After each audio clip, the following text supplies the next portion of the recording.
নড়াইলের ঐতিহ্যবাহী খাবার চাল কুমড়োর মুরব্বা, আর এটা আমি তৈরি করা প্রথম দেখলাম। আর কিভাবে তৈরি করে চলেন আপনাদেরকে দেখাই। হ্যালো এভরিওয়ান, আসসালামু আলাইকুম। কী অবস্থা সবার? আশা করি সবাই ভালো আছেন। আলহামদুলিল্লাহ আমিও ভালো আছি। প্রথমেই নিয়েছে একটা পাকা চাল কুমড়া, আর এটাই যে আমি কেটে নিচ্ছিলাম। আর আমার এটা কাটতে যে অনেক বেশি কষ্ট হয়েছে।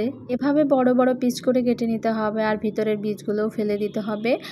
তো তারপরে খেজুরের কাঁটা দিয়ে গাটা হাজার হাজার ছিদ্র করে নিতে হবে। আর এখানে দেখেন বাচ্চারাও কিন্তু এই যে ছিদ্র করতেছে।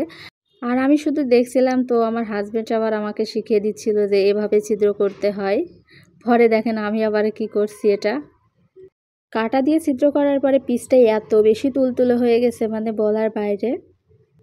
তুলতুলে চাল কুমড়োগুলো এখন সিদ্ধ করতে হবে। আর এটা কিন্তু সুন্দর করে ধুয়েও নিয়েছে। আর এখন এই যে আমার শাশুড়ি আম্মা একটু লবণ দিয়ে দিল, সাথে দিয়েছে হালকা পানি দিয়ে কিন্তু ঢেকে দিয়েছে সিদ্ধ করার জন্য। চাল কুমড়োটা সিদ্ধ করা হয়ে গেছে, আর এখন কিন্তু পানি ঝরানোর জন্য রেখে দিয়েছে। আর এই বিষয়টা দেখে আমি একদমই অবাক হয়ে গেছি।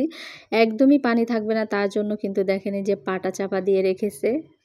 ১ ঘন্টা মতো এই পাটা চাপা দিয়ে রেখেছিল। তো তারপরে দিয়ে দিয়েছে চাল কুমড়ো, আর চাল কুমড়ো দেওয়ার পরে দিয়ে দিয়েছে চিনি দেওয়ার পরে দিয়ে দিয়েছে কয়েকটা এলাচ।